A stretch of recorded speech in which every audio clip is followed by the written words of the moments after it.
El silencio de Mariló, por Mariló Sagarduy. Mi infancia con mi querida madre. Desde los 4 años, el tiempo que mi memoria me deja recordar, esta historia que os voy a contar desgraciadamente se ha repetido día tras día en mi vida. Las primeras imágenes de mi infancia son las de mi madre dándome al niño pequeñito en brazos, allí los dos sentados en el suelo, mientras mi padre le pegaba con un zapato, dando vueltas por toda la casa hasta llenarla de sangre y luego se marchaba. Cuando esto pasaba, mi madre nos acostaba para poder limpiarse y descansar, pero mi padre volvía, miraba si estaba acostada, cerraba la puerta de la habitación y se escuchaban muchos gritos. Mi madre era tan buena y cariñosa que cuando José Luis, mi hermano mayor, iba al colegio de San Lorenzo, recuerdo que peinaba sus rubios cabellos con una onda hacia el lado y le daba besos hasta salir por la puerta.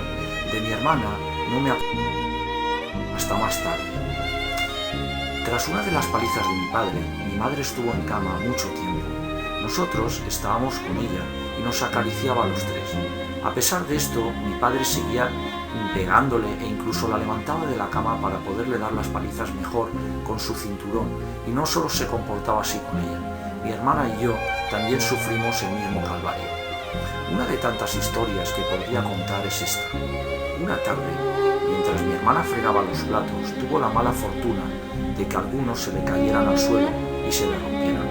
Mi padre, muy enfadado, empezó a pegarle como represalia por su descuido. Al verlo, mi madre y yo salimos en su defensa, pero de nada sirvió, porque él pudo con mi hermana y con nosotras dos. Así era nuestra vida constantemente mientras vivió mi madre, paliza tras paliza. Mis tíos y tías maternas eran 2 hermanas que vivían una en el mismo caserío, la tía Flora y otra que vivía enfrente de la puerta de nuestra casa, y la tía Indalia, la panadera, que vivía abajo, o sea, en el mismo lugar que nosotros. Pero ninguna de ellas decía nada. Nadie de mi familia era capaz de desvelar el sufrimiento por el debido al miedo que nos daban las reacciones de mi padre. Tantas fueron las palizas que un día mi madre tuvo que ser hospitalizada en Bilbao. Recuerdo que mi padre la bajó en brazos por las escaleras y la entró en el taxi. Mis hermanos, José Luis, Elorea y yo fuimos con ella de Ermo a Bilbao. Llegamos al hospital, la pusieron en una camilla para poder trasladarla y esta es la última imagen que tengo de ella. Debió de estar allí unos 2 años, mucho tiempo, pero yo no volví a verla al no tener edad para poder visitarla. Hasta aquí, a pesar de los malos tratos, fui un poco feliz porque tenía el cariño de mi madre, pero tras su muerte todo empeoró. Nos quedamos solos en la vida, sin protección ninguna y bajo la responsabilidad de un monstruo que teníamos como padre. Yo con 7 años ya empecé a tener que realizar los pucheros, pues mi hermana con 4 años más que yo y mi hermano estaban en el colegio. Dote de mi madre cuando se casó. Mi madre se casó por amor. Mis abuelos, como las demás hijas, al casarse, le daban una casa amueblada, arreo y un trozo de terreno para vivir. Al quedarnos solas, cuando yo crecí y comencé a mover la tierra, sembraba patatas, puerros, acelgas, berzas, tomates, y poco a poco aprendí a poner de todo, y teníamos para comer y no pasar hambre. Solo me faltaba ir a buscar leña para el fuego que traía de todas las partes del monte. Solas en el mundo. Teníamos una casa muy bonita, pero a poco se perdió todo. Nuestra vida cada día era peor, y no recibíamos ninguna ayuda de nuestros familiares. Tal era nuestra miseria que no teníamos ni para comer. Nuestra tía Flora tenía un caserío al cual acudíamos para conseguir un poco de leche y huevos, pero poco duró nuestra alegría, porque mi padre le debía dinero y ella nos cerró las puertas prohibiéndonos que volviéramos. Al no tener nada para comer, empecé a robar en las gallineras cercanas, pero al final fui descubierta por las tías que se lo contaron a mi padre. Y él, en lugar de comprenderme, ya que sabía la finalidad de mi delito, me castigaba mediante su tradicional método, la paliza. Muy a menudo llevaba moratones y marcas de malos tratos, pero nadie me preguntaba nada ni decían nada. Solo alguna pregunta de mis familiares así como «¿Pero qué has hecho esta vez?». Tenía que robar alimentos para comer o leña para calentarnos del frío, así que las palizas continuaban cada vez que me pillaban. Ese era el precio que tenía que pagar para poder estar algunos días alimentados, ya que mi padre trabajaba, comía fuera, despreocupándose de nosotros y de nuestras necesidades. Gracias a Dios, mi prima Miren nos ayudaba cuando podía, cogiéndole algunos panes, harina o algunos bollos a su madre, mi tía Indalia, que era la panadera. Otro episodio que me acuerdo antes de mi primera comunión. Mi padre, de una paliza con su cinturón, me había dado en el ojo izquierdo y después de mucho tiempo no se me curaba y empezaba a tener muchos dolores de cabeza, chillando todo el rato. Y mi hermana bajó al caserío para saber qué podía hacer y la tía Flora le debió decir que me llevara al oculista a Iván y me llevó. Era un señor que tenía una mesa y me miró, me tapó el ojo y tuvimos que ir varias veces. Seguía con mi ojo tapado, pero se iba quitando el dolor y una vez de las que fuimos, el médico empezó a correr detrás de mi hermana, dando vueltas en la sala, por detrás de la mesa. Yo creo que la quería coger. Yo empecé a gritar porque me dio mucho miedo y nos pudimos escapar, pero mi hermana me dijo, ya no podemos volver más por miedo, así que yo estaba con el ojo tapado y cuando me cansé de tenerlo así, lo quité, pero tampoco nadie de la familia preguntó nada y así quedó todo. Unos años más tarde, cuando yo estaba trabajando en París, empezó a dolerme mucho y tuve que ir al oculista. Me preguntaron si me había pasado algo antes.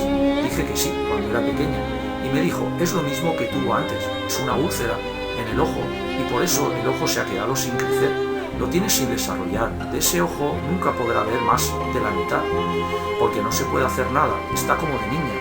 Ahora le tengo que tapar el ojo hasta que se cure y así lo tuve. Me dijo que tuviese cuidado y al primer síntoma tiene que venir para tratarse. Ahí me enteré de cómo tenía el ojo y el porqué. Gracias a Dios, todavía bien.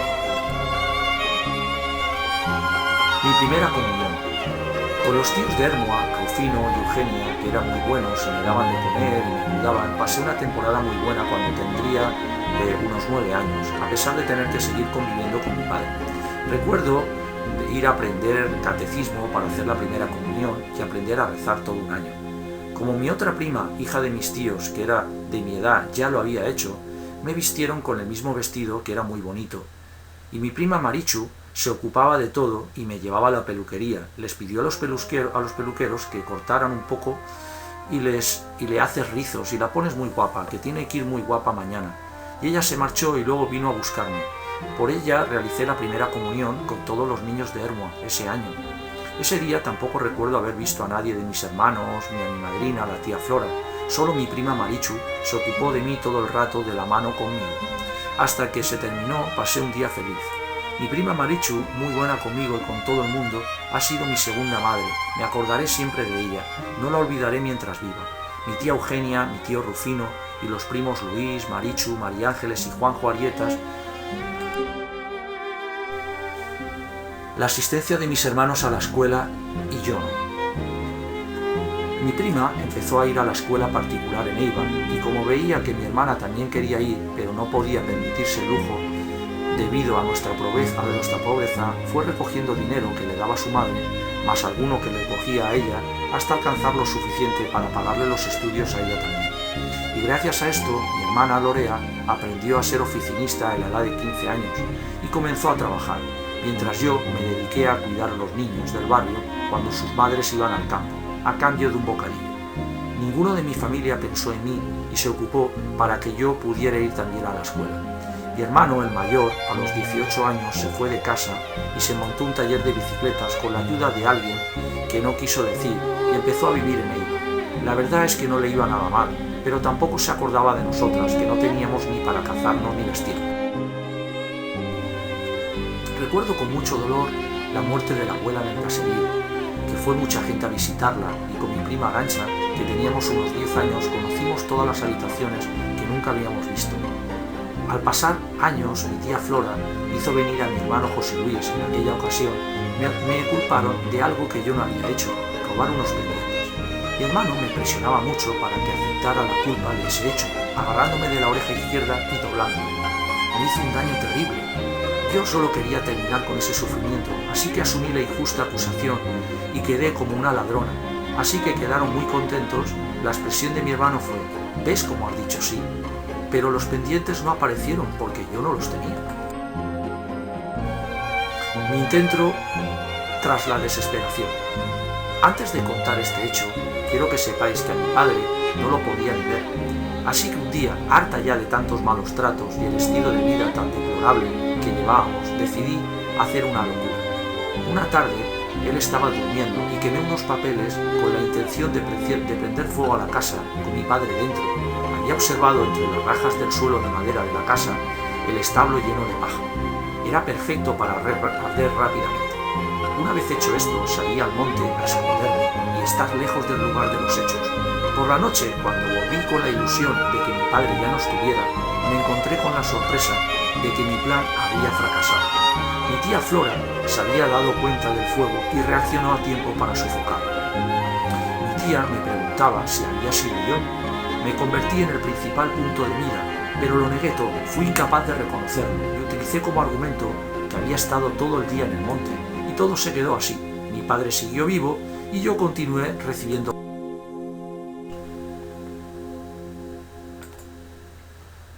Otro episodio muy triste. Recuerdo que mi hermana Lorea venía siendo mayor y como ya iba al colegio con su prima, también tenía amigas y salía un poco de paseo con ellas. Y un día mi hermano José Luis le había castigado con no salir por algo que ella había hecho. Y ella salió cuando él no estaba en casa y se enteró de que había salido cuando vino. Cogió la escoba y se puso a pegarle y terminó rompiéndole la muñeca de la mano. Ahí paró y ella tuvo que estar mucho tiempo con la muñeca rota. Eso pasó delante mía, en la habitación. Ella no había hecho nada malo, solo ir de paseo con las amigas.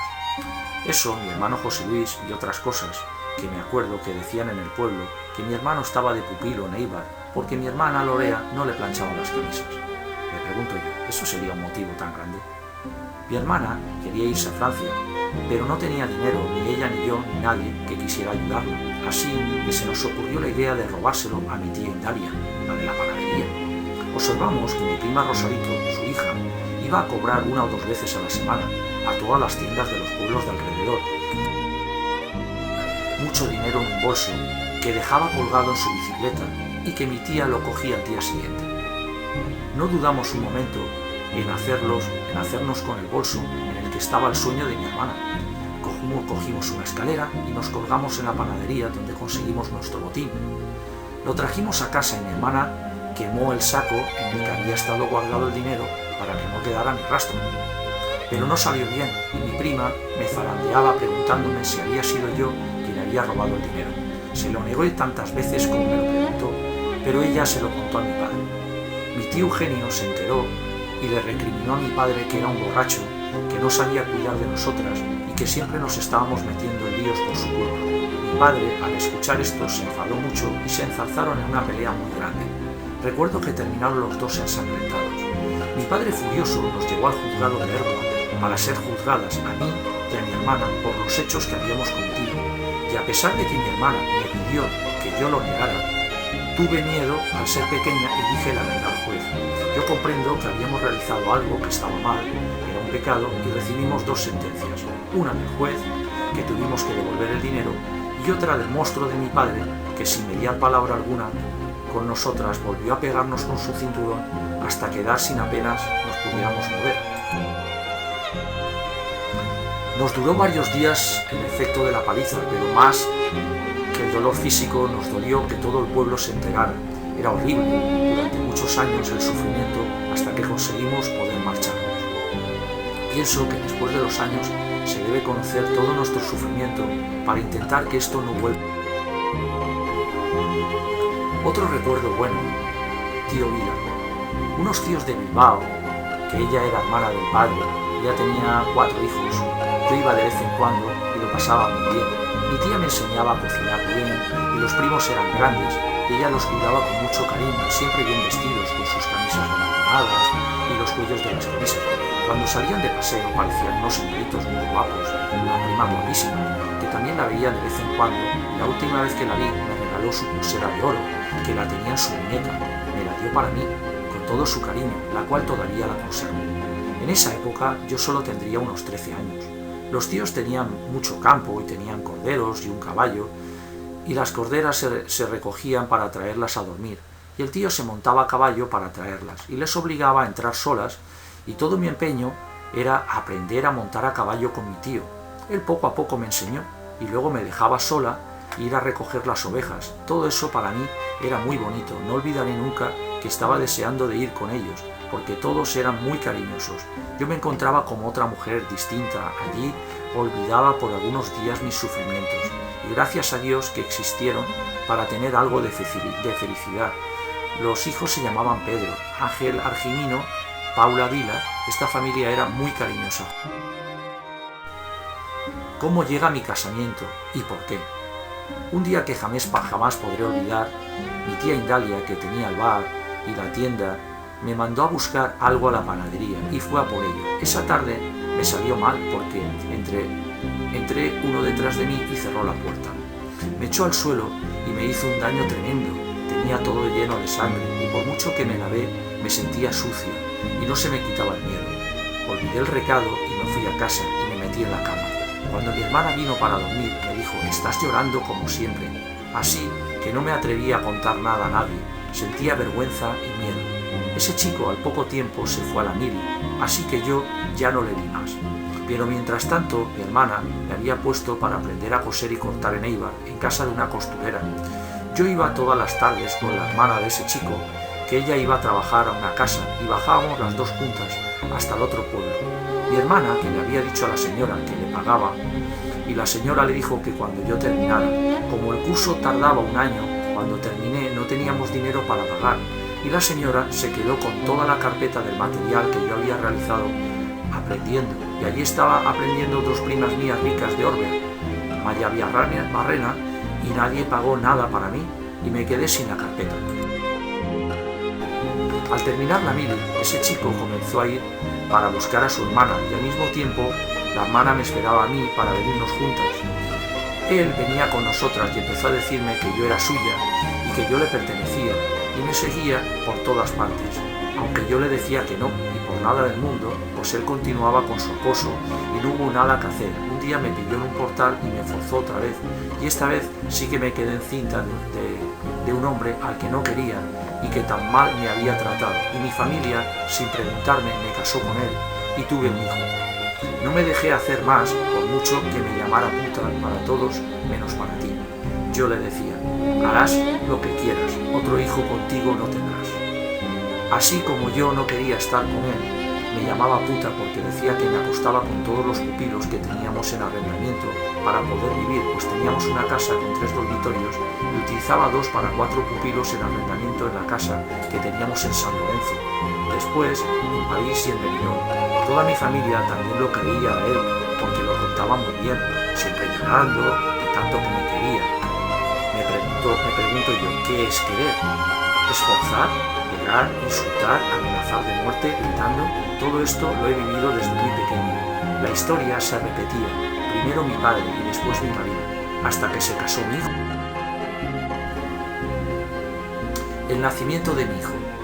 Tuve un hijo y ahorraba para llevarlo a la escuela y que pudiera estudiar, ya que yo no había tenido la oportunidad y quería lo mejor para él. Cuando cumplió los 8 o 9 años, ya pude mandarlo a la escuela. Fue a San Sebastián, a los jesuitas, era muy listo, y como yo no entendía mucho, le hice una cartilla a mi hermano Javier para que se ocupara de pagar las mensualidades del colegio. Todo iba bien, el niño estaba estudiando y lejos de casa para que no viera lo que sucedía en ella con mi marido, ya que la historia de mi padre, ya muerto por fin, se repetía con mi marido. Volvieron los insultos y las peleas a mi vida.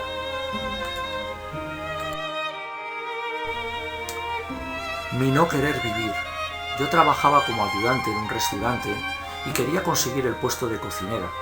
Como no entendía de comida francesa, le pedí a mi patrona en el restaurante que me enseñara. Ella fue muy buena conmigo y un día, después de terminar, me enseñó el camino en el metro para ir a la escuela en la que aprendiera el oficio. Costaba 40 francos la hora en grupo y tenía que asistir 2 veces a la semana, de 5 a 6 de la tarde. Salía de trabajar y me iba directa sin descansar a las clases. Cuando terminaba e iba a casa, eran las 7:30 de la tarde, y el loco que tenía en casa empezaba a reñirme porque hacía la puta por todas partes, y eso era todos los días. Dudaba siempre de mi honestidad y en qué había empleado mi tiempo. Así sucedía todos los días, pero yo quería aprender ese oficio al precio que fuese. Con las clases, como las clases suponían un gasto extra, en las cuentas de la casa, también había encontrado un trabajo limpiando casas y planchando para no gastar el dinero de mi sueldo y tener más problemas con mi marido. Aún así, todos los días tenía las peleas con mi marido. El cansancio por tantas horas de trabajo y las peleas sin razones con mi marido al llegar a casa siempre oyendo lo mismo me llevó a la desesperación de no querer vivir más, y un día me tomé todos los medicamentos que tenía en casa para dormir y calmarme, los 2 botes enteros, y me fui a la cama. Estando en la cama me acordé de que no había llamado a mi hermana, que trabajaba en una casa y que se quedaba toda la semana, así que cogí el número de teléfono y me fui hasta Correos para llamarla para hablar. No paraba de llorar y no le decía para qué le había llamado. Ella no me preguntaba con insistencia el motivo de por qué lloras, pero yo no le respondía hasta que al final le dije: porque ya te digo adiós, porque no estaré cuando regreses el sábado. Y me preguntó: pero ¿por qué no? Y llorando le dije lo que había hecho y que quería descansar ya de una vez. Así terminó la conversación. A la noche apareció en mi casa y me llevó al hospital, y otra vez salí viva. Todo quedó en un susto y al cabo de unos días volví a trabajar. Parecía que mi marido se había calmado un poco, pero al poco tiempo volvieron las discusiones y peleas. Yo solo quería trabajar, estar distraídas y lejos de casa, así que busqué otro trabajo para ampliarme. Trabajando estaba mejor que en casa, así podía disponer de más dinero. Yo no quería que a mi hijo le faltara de nada, por nada del mundo quería que mi hijo pasara las penalidades por las que yo había pasado, y quería criarlo a mi manera, dándole todo lo que yo no había recibido. Al ver que no cuidaban tanto de mi hijo, mi marido se puso celoso y me decía que le daba mejor de comer al hijo que a él. Mi cabeza estaba ya tan dura que mi única obsesión y lo más importante era dar estudios y formación a mi hijo. Con mi marido no podía contar por su egoísmo, no pensaba en nadie solo para él.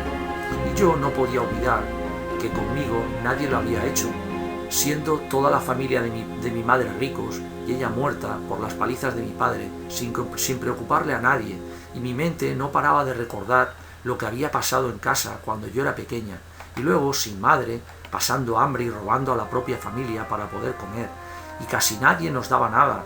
Yo pensaba, no tendríamos corazón, y a mí me perseguía un resarcimiento entre todos estos ricos, mi propia familia. Me encerré en el trabajo y mi único deseo era trabajar para poder sacar a mi hijo adelante. Quería conseguir algo con mis propias manos y sin hacer mal a nadie, porque a mí ya... Eso es lo que me hacía fuerte, no pensaba ni un segundo en mí misma ni en mi salud. Fui arrastrando mi cansancio día tras día y en casa sufría el maltrato de mi marido tanto físico como psíquicamente, así que todo esto me llevó a la depresión. Tenía que cumplir en el trabajo porque ya había adquirido mucha responsabilidad en el restaurante y me querían mucho porque les gustaba cómo lo llevaba y los resultados que estaba dando.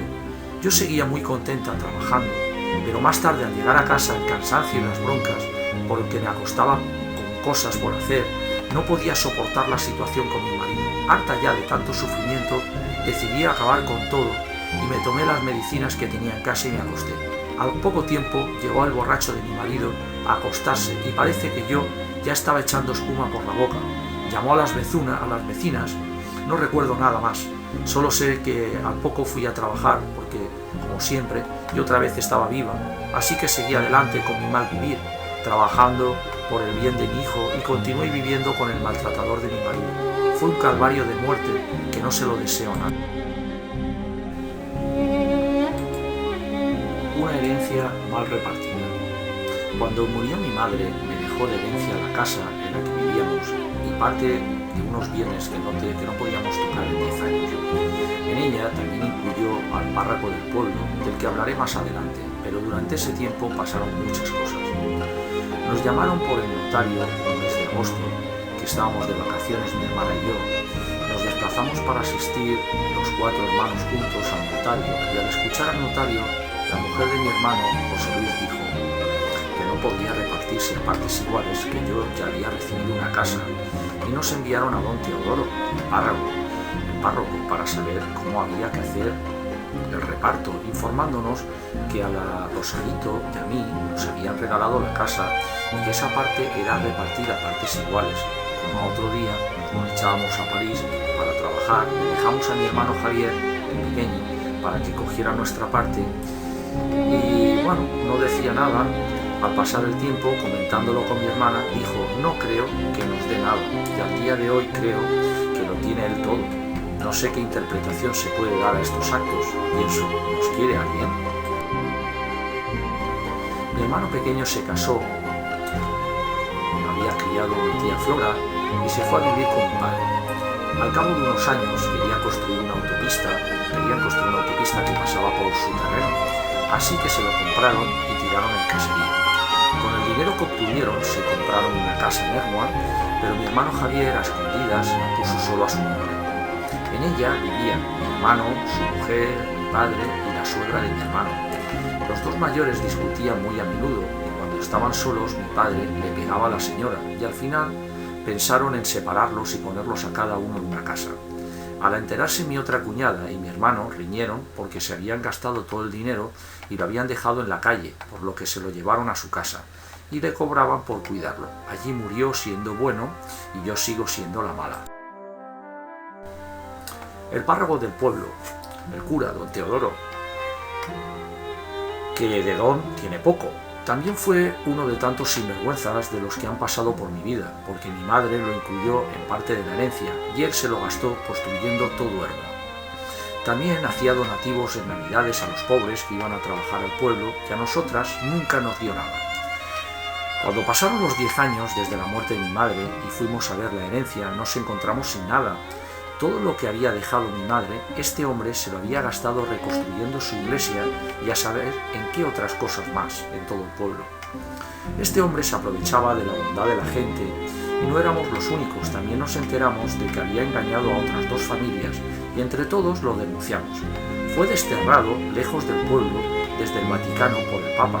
Por fin la justicia estuvo de nuestra parte, aunque solo fuera por poco. Don Teodoro no tenía vergüenza. Volvió al pueblo pidiendo perdón a las familias y éstas al cabo de un tiempo le perdonaron. Y ahora que está muerto, tanto le quieren en el pueblo que le han hecho una estatua, aunque en ella no consta que el dinero utilizado para sus obras de caridad era robado. Así que pido que me comprendáis cuando me pregunto qué es ser bueno, porque todavía es un concepto que no me queda claro. Tras volver todo relativamente a la normalidad, digo relativamente porque yo puedo perdonar, pero me es imposible olvidar lo que nos han hecho, el cura me hizo una cartilla con parte del dinero que nos correspondía de la herencia, descontándome 25.000 pesetas supuestamente para la casa que era mía. Las vacaciones de verano. Cuando podíamos nos íbamos de vacaciones al pueblo. Yo estaba muy cansada de tanto trabajar y mi hermano Javier me dijo que en su luna de miel conoció un pueblo muy bonito llamado Benidorm, al que podíamos ir a tomar el sol y descansar en un cambio. Ese mismo año nos fuimos los 4, mi hermano Javier con su mujer y su hija y yo con mi marido y mi hijo. Lo pasamos estupendamente y descansé mucho. El segundo año de vacaciones mi hermano no pudo venir con nosotros, así que nos fuimos nosotros solos. En la playa conocí a un matrimonio mayor que nos vendía su piso cerca de la playa, pero me pedía mucho dinero que yo no tenía. También estaban construyendo un edificio y al comprar un plano son más económicos, así que me gustó y me decidí a comprarlo, pero tenía que dar una. Llamé al banco donde tenía mi cuenta y me dijeron que no solo mi cuenta estaba a cero, sino que tenía créditos y que no me podían dar el dinero. En el camping donde nos alojamos conocimos a unos amigos. El señor me ofreció llevarnos en su coche a Ermua para solucionar el tema del dinero y nuestro niño se quedó con su mujer. Llegamos a Ermua, a casa de mi hermano Javier, que tenía la cartilla donde yo le iba ingresando el dinero para el colegio de mi hijo. Le conté a mi hermano que me hacía falta el dinero para dar la entrada de la casa, por lo menos 25.000 pesetas. Después de conseguir el dinero, regresamos a Oviedo. Estaba muy ilusionada porque iba a tener mi casa de vacaciones, aunque todavía estaba en construcción.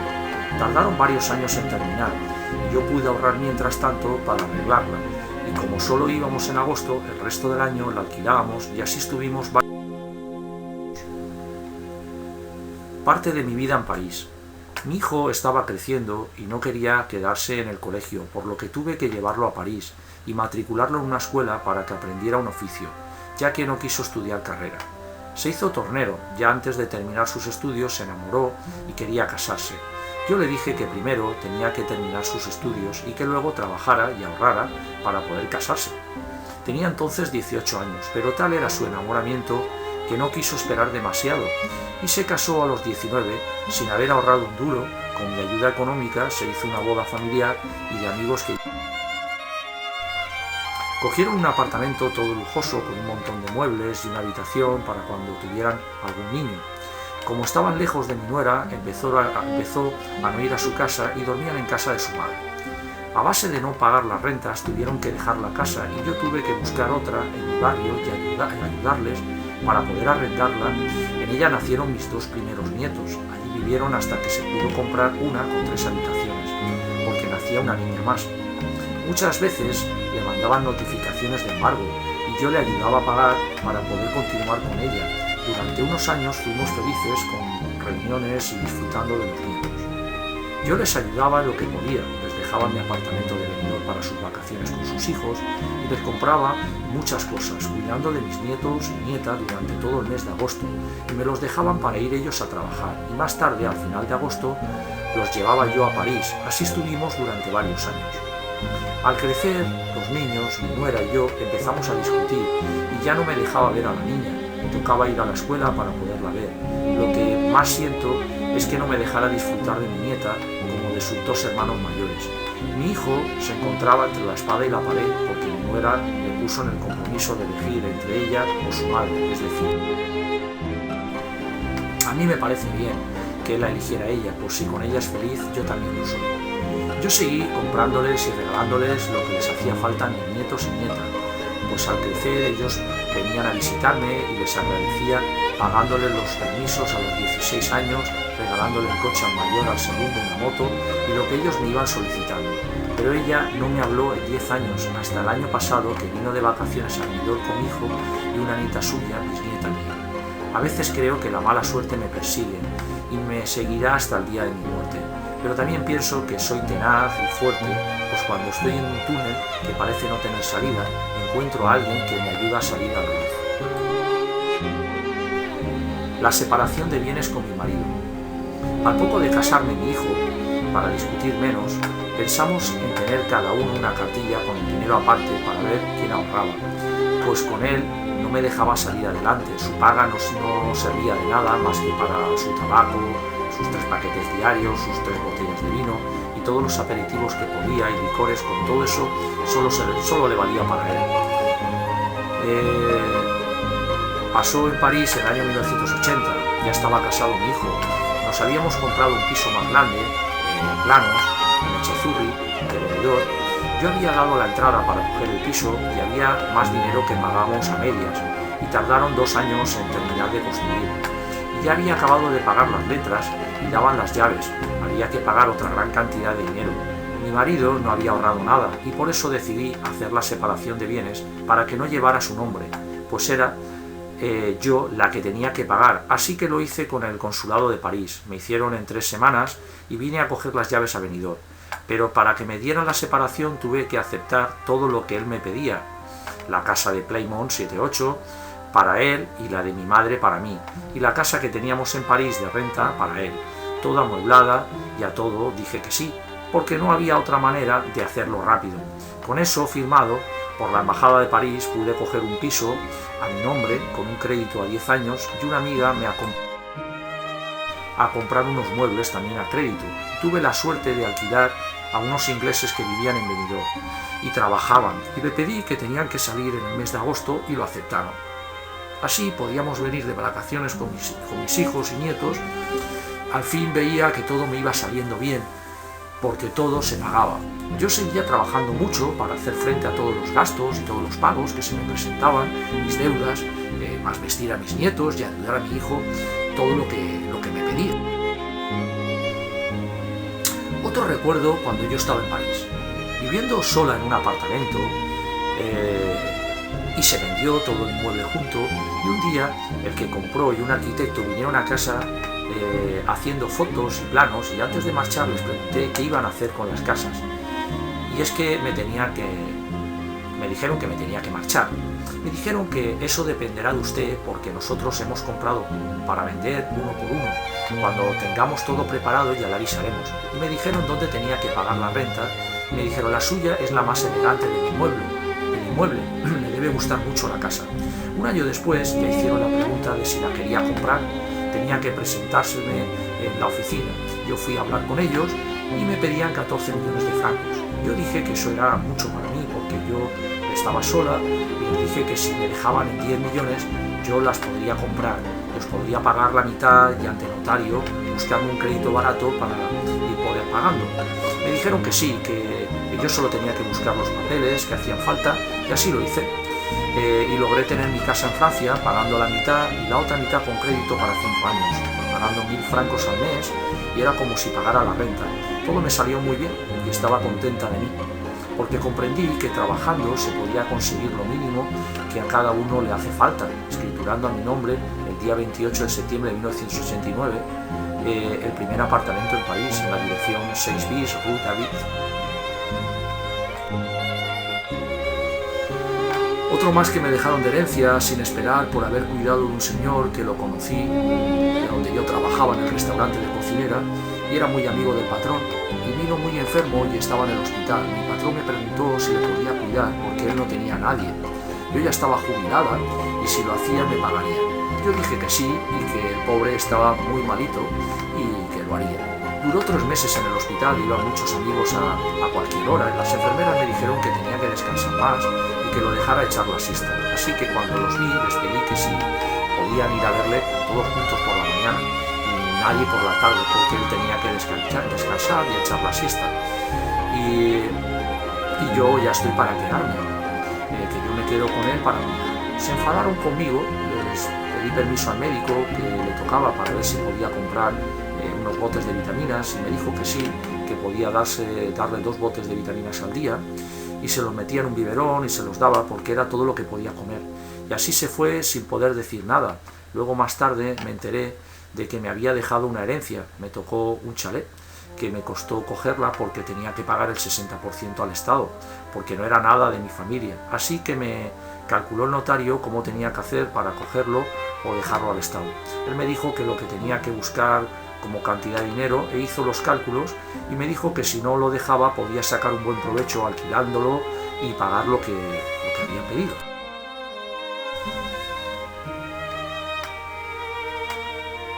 Se murió el 17 de enero de 2001, tuve todos los años alquilados y todo salió bien, pero tenía ganas de vender todo en París porque quería venir a vivir a España para siempre. Así les propuse a los inquilinos a ver si podían comprar y me dijeron que ellos no, pero que se lo podían decir a su hermana, que igual a ella sí le interesaba. Yo les dije, pues en ese caso animarla porque le haré un buen precio, como si fuese inquilina, que es mucho más barato. Me encontré con la hermana y nos pusimos de acuerdo. Yo tengo que pedir el préstamo y si me lo aceptan, y sí, dijo la hermana, y así pasó, lo vendí. Y pensé al mismo tiempo, podía ir a ver a una agencia para vender la casa también y cuánto podría sacar. Vino la señora de la agencia y me dijo, está preciosa y en el centro, esto está vendido en 15 días. Pues la dije que sí, que probara para venderla y tuve la buena suerte que a la primera que la visitó dijo que sí, solo tuvo que pedir el préstamo. Así que todo fue vendido rápidamente y a mí me hacía falta el dinero para pagar lo último que había comprado en Benidorm, que es en la que vivo hoy día, la que he puesto a mi gusto y me siento feliz de todos los trabajos que he conseguido sin saber leer ni escribir, todo esto gracias a Dios. Otro apartamento que compré por un flechazo. Estábamos de vacaciones en el Echezurri con toda la familia el mes de agosto. Un día paseando por la playa me vi con una grúa muy alta en primera línea de playa. Allá que voy a saber quién lo vende y me dieron los planos de cómo había que pagar. Lo expliqué en casa y mi nuera Cruci me hizo los cálculos de lo que tenía en dinero y me sacó que tenía para la entrada y 6 letras más. Y tardaron en construir 2 años, así que le dije que sí. Era un 19 de agosto de 1983, así que seguí pagando las letras hasta que llegó una letra diciendo que empezaban a dar las llaves y hacia el 30 de abril de 1985 me vine a Benidorm a coger las llaves y pagar todo. Y traía mi ahorro hecho poco a poco y todo me vino muy bien para poner la casa y encargar los muebles, lo puse en marcha para alquilar. Se lo di al conserje, que fue muy bueno conmigo, para que le sacara bastante dinero, y todo fue muy bien. La compañía de Gemelos 1 me mandó una letra diciendo si quería comprar en Gemelos 2. Le dije que sí, pues di la entrada y empezaron las letras. Pues así seguí, pero comprendo que fue mucho más fuerte porque no podía con mi cansancio, pero seguí adelante con todo y pusimos la casa muy elegante y también tenía el nombre de mi hijo, que le hizo tanta ilusión, pero no hubo manera de sacarlo adelante porque había llegado a otras maneras de conquistarlo. Los conserjes no podían y las agencias me arruinaban, así que pocos años después lo tuve que vender porque perdía dinero con ella y no podía seguir así que lo vendí. También compré un estudio para yo vivir sola, sin peleas con nadie, en mayo de 1996. Había una gran crisis en España y vine a Benidorm y estaba lleno de letreros de venta por todos lados, así que empecé a buscar un estudio para mí y lo encontré rápidamente. Fui a una agencia de venta y quería comprar en el edificio Albatros. Visité con ellos 3 y a la salida de uno me agarró el portero por la mano y me dijo que si tenía tiempo con él visitaría más. Visité con él 3 más y uno de ellos me gustó y me pedían 4 millones de pesetas. Yo le dije que le daba 3 y me dijo cuando la señora lo deje en 3 millones lo compraba él. Entonces comprendí que uno lo quería para él. Cogí un papel del suelo, que había muchos, y busqué la dirección de la propietaria y era solamente de Madrid, y busqué el teléfono y al tiempo la llamé diciendo lo que me había dicho el conserje. Me dijo que a él jamás le vendería porque él le había arruinado y que lo pensaría. Al tiempo me llamó porque tenía que hacer la fachada y ella no podía pagarla. Y si yo estaba de acuerdo para comprarle, dije que sí. Pero me dijo que ella no tenía dinero para llegar a Benidorm y yo estaba en París. Pero le dije que no se preocupara, que lo arregláramos todo con un primo que yo tenía en Madrid y él se ocupaba de todo. Solo tendría que mandar mi poder y así se hizo las escrituras. Y compré el estudio por 3 millones y mucho más tarde pude hacer las obras, que estaba todo para reformar, y pude hacer todo nuevo, gracias a Dios lo conseguí. Y este último que compré para vivir yo un poco más grande y en la avenida del Mediterráneo me ha costado mucho, pero para eso tenía el dinero de la venta de Gemelos 2 guardado para la entrada y seguí pagando las letras en 3 años y tardaron en construir 4 años. Me dio tiempo a pensar cómo podía hacer para la entrega de las llaves, pues pensé vender todo en París, que ya no me hacía falta para nada, y vivir solamente en España. Así conseguí tener mi preciosa casa, que con ella hoy soy muy feliz. El entierro de mi padre. Pues vivíamos en París y nos llamaron que había muerto mi padre. Yo siempre había dicho que yo me presentaría delante de él, pero por mi hijo, que sí que le quería, era su abuelo, y cuando llegó la noticia, él dijo que si me iba con él en el coche, y como ya estaba cansado, yo no hice más que acompañar a mi hijo a lo que él quería. Cuando llegamos a Eibar, cogimos un hotel y dejamos las maletas y nos preparamos para ir al entierro, que era a la tarde. Me alegro de estar por la alegría que se llevaron todos mis primos y primas que me vieron por verme, así que me llenó de alegría estar con todos ellos, que eran muchos y hacía mucho tiempo que no nos habíamos visto. Al finalizar el entierro en la calle, antes de ir al cementerio, mi hermano José Luis se acercó a decirme que el cura había dicho que quién era yo y que había difunto, que me callara. Me salió del alma y contesté a mi hermano José Luis que lo lleven al infierno. Poco a poco la gente se iba marchando al cementerio y mi hermano el pequeño nos llevó allí también, pero no lo pude soportar y dije que no quería ver dónde lo ponen, ya que nunca me llevaron a ver dónde estaba mi madre, pues si nos acompañaban a cenar al restaurante, nos fuimos los 4 y pasamos una velada estupenda. Y al día siguiente mi hijo y yo regresamos a París, pues tenía que trabajar. Mejor remedio para olvidar por algún tiempo, pero ahora que no tengo que trabajar me da vueltas la cabeza y no sé cómo olvidar.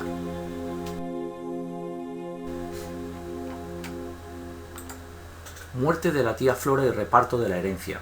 Al cabo de muchos años, mi tía Flora, que estaba muy enferma, quería verme y me llamaron a París. Y en un puente que pude venir a verla reconocí los pendientes que llevaba puestos la tía Flora. Eran aquellos famosos pendientes que yo supuestamente había robado. En ese momento se me pasó por la cabeza mostrar mi inocencia, pero guardé silencio porque no era un momento adecuado, ya que estaba a punto de morir. A los 15 días falleció, y a mí todavía me duele el recuerdo que no nos ayudara cuando lo necesitábamos y se acordara en sus últimos días para darnos un cheque a los 4 hermanos y reconocer que yo no era la ladrona mostrando los antiguos pendientes puestos. Se murió la tía Flora y nos llamaron para ir al entierro. Mi hermana Lorea y yo fuimos al entierro y cuando llegamos estaba toda la familia en el caserío y nos dijeron las primas que podíamos dormir allí. Pues nos quedamos a dormir allí y al día siguiente apareció mi hermano Javier y se puso a mirar por toda la casa y se llevó todas las joyas del tío y la tía, que había muchas. Al día siguiente teníamos una reunión que le había preparado otro tío que se llamaba Imanol, que era muy rico. En esa reunión se trataba de la herencia y quién cuidaba al tío, pues ellos no habían tenido hijos, pero habían criado a mi hermano, desde 1 año de edad. Para mí era como... Pero cuando preguntaban al tío que con quién quería vivir, él contestaba que con Mariló, esa era yo, y quería quedarse en el caserío conmigo, pero yo no podía porque vivía en Francia y estaba trabajando, y quería llegar al retiro, mi jubilación y tener mi propia paga. Todos pensaban en la herencia, no en cuidarlo. Mi hermana se tuvo que marchar para Francia a trabajar, y yo me quedé 1 semana más con el tío para saber con quién se podía quedar. No hubo solución. Yo le dije al tío lo que había pasado con las joyas y me dijo, ¿se las ha llevado Javier? Pues que las traigan.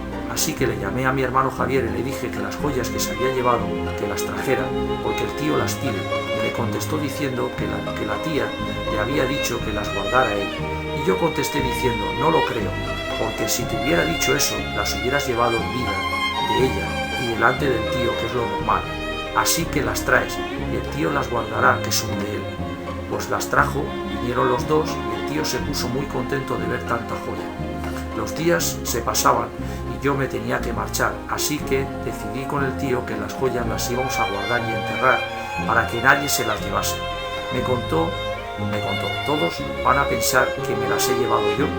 Pues las recogí todas y las envolví en trapos metiéndolas en una caja metálica y entre los dos enterramos la caja en el huerto enfrente de la puerta de atrás y puse un candado en la puerta de un dormitorio y guardé todo lo que tenía de bueno. Las cosas viejas las puse en un montón para quemar en la huerta. La casa se quedó limpia, pero había dinero en una cestilla. Yo creía que era del tío. Me pareció una prima a visitar y me preguntó dónde estaba el dinero de la cestilla. Pues estaba guardada en la habitación ese dinero. Es para llevar al cura, para misas para la tía. Y le dije, pues no te lo doy porque habéis bloqueado todo con pedir vuestra herencia, que el tío tendrá que comer, se lo queda él. Me puso verde porque ella va a misa todos los días y que le iba a decir al cura. Le contesté, pues le dices lo que tiene que comer un pobre con ese dinero, y si quieres misas las pagas tú de tu bolsillo, que eres muy rica. El ser bueno, yo pienso que es así. Venían muchas primas y me preguntaban qué hacía yo en el caserío, y yo les contestaba, estoy esperando para ver quién se queda con el tío. Están esperando la herencia, pues la solución se la pregunté al tío, que si tenía un teléfono de alguien de su familia, al que llamamos para ver lo que podían hacer. Tenemos un hermano que vive por aquí, y le pedíamos que pasara por el caserío, y le dije si quería vivir aquí con su hermano. Me dijo que sí, y que él sabía cocinar muy bien, pero que no sabía hacer la limpieza de la casa. Yo le dije que eso se lo podía solucionar cogiendo a una mujer de la limpieza 2 veces a la semana, y el tío lo pagará, cuando todo se arregle y todo será de él. Así llegaron los resultados de que el tío Imanol había pedido el testamento a Madrid y salió que todo era del tío y que nadie le quería cuidar. Me quedé muy contenta porque normalmente y así. Después, cuando supieron eso, ese tío Imanol le estorbaba que el otro hermano le cuidaba, así que empezaron las peleas entre ellos y luego empezaron conmigo llamándome por teléfono a París diciéndome que dónde estaban las joyas y que yo las había robado y me denunciarían. Pues le contesté, haz lo que quieras, culpable no soy, porque el tío no se acordaba de que las habíamos enterrado, que nos pareció lo más correcto para que nadie le quitara otra vez. Luego la casa iba de mal en peor, echó a su hermana a la calle y se puso a cuidarse él solo, le compraban los recados y le hacían de comer, pero el tío no estaba bien cuidado porque salía sucio de paseo se mareaba por los nervios. Mi hermano mayor me llamó un día y me preguntó por las joyas y le contesté: están enterradas en la huerta, enfrente de la parte de atrás. Le costó encontrarlas, pero las encontró. Él las debía de esconder en el caserío, en otra parte, pero escondidas, y más tarde la familia de él se lo llevaron a pasar las navidades con ellos. Y no quería volver al caserío para nada, así que la familia del tío le pidieron por justicia al otro tío Imanol que entregara todo lo del tío, las llaves del caserío, los bancos, y lo tuvo que dar. Así vivió unos años feliz y vendieron todo, y así unos que eran pobres por lo menos tuvieron algo que les tocó de herencia de su tío. Otro muy doloroso recuerdo cuando vine a vivir a Benidorm. Hace unos 6 años vinieron de vacaciones mi hermano Javier y la cuñada. Estaban en el Hotel Diplomatic, vinieron a verme a mi casa y en una conversación al final me dijeron de mi mala reputación. Si sonaba es porque cuando hay viento por algo será. Quería decirme que si por todas las partes me llamaban puta seguro que lo habría hecho. Pues no, pero las críticas del monstruo de mi marido se creían más que mis pocas palabras. Así que lo mejor para mí era callarme de todo y seguir para adelante. No he encontrado a nadie en mi familia que me haya apoyado para nada en estos años. Tiene una casa en Benidorm. Al primero me acompañaron a vestir y a amoblar la casa. Yo también ayudé a vestir la suya. Lo pasamos bien, pero hace unos años, no sé lo que les pasó, se pasaban todo el año aquí y no me miraban para nada. Evitan verme. Cuando de vez en cuando nos vemos en la calle tampoco tienen tiempo para hablar. Así que me encuentro perdida pensando que no sé muy bien quién soy. Me pregunto quién soy para ellos. Nada, o les estorbo para todo, y cuando escribo todo esto sé que cuando lo lean se enfadarán más, pero no pensarán en pedir perdón. Así tendré que seguir con mi dolor, con todo el mal que me han hecho. Yo les perdono, pero lo tendrán que saber para que no sigan por ese. ¿Cómo eliminar todos esos sufrimientos si vivo con ellos todos los días? Para todos soy una mala persona, a la que nadie quiere ni se acuerdan de ella porque no conocen la verdad de mi vida, lo que yo he tenido que hacer para poder salir adelante sin ningún hombro en el que llorar ni ninguna mano a la que agarrarme. Y les pregunto al Señor, ¿por qué habré hecho o qué habré hecho yo para recibir esto? Historia de cariño diciendo la verdad de mí misma. La persona que soy, delicada y sin cariño desde pequeña. Nos conocimos en el baile en París. Yo iba con mis amigas los domingos por la tarde cuando ya había salido de mis deudas y podía pagarme la diversión más favorita de mí misma. Era un señor muy elegante, demasiado para mí. Yo lo pensaba. Él seguía invitándome a cenar todas las veces que me veía y yo decía que no porque no me fiaba de nadie. Solo quería divertirme y olvidar muchas cosas de mí misma. Pero a fuerza de pedírmelo, en 2 años la amiga me decía siempre, ¿pero por qué le dices no? Porque tengo miedo. No quisiera ir sola con él. Pues pregúntale si nos invita a las 2. Y él dijo que sí. Iremos a cenar y luego cada uno a su casa. Pues pareció muy bonito el poder empezar así y luego siempre bailábamos juntos y podíamos hablar de muchas cosas de él, de mí, y la amistad seguía cada vez más grande. Poco a poco nos fuimos conociendo y empezamos la verdadera amistad, que para mí eso era maravilloso, tener a alguien con quien contar lo del día a día. Lo primero por teléfono, quedábamos para ir al baile y luego ya empezamos a visitar París y conocer las buenas cosas, los restaurantes, los museos, los teatros. Fuimos avanzando nuestra relación mucho más seria, nos hicimos pareja, me servía de mucho para mí. Lo que yo no sabía, él me lo explicaba y aprendía mucho con él. Me leía libros para que yo comprendiera y más tarde ya me explicaba los papeles y me rellenaba todo lo que hacía falta y todo ha ido muy bien con él. Para mí es una gran persona que me ha cuidado sin enfados ni riña. Eso es el verdadero cariño que debe existir en la vida de cada una de las personas. Nosotros nos llevamos muy bien, espero que sigamos así para todas nuestras vidas. Esta es la mayor alegría de mi vida que me ha regalado Dios. Hoy regalo mi silencio. Un borrador, un lápiz y muchos colores para borrar mi pasado, escribir un bonito presente y podamos disfrutar de un gran futuro. Muchas gracias, Marilosa Arturo.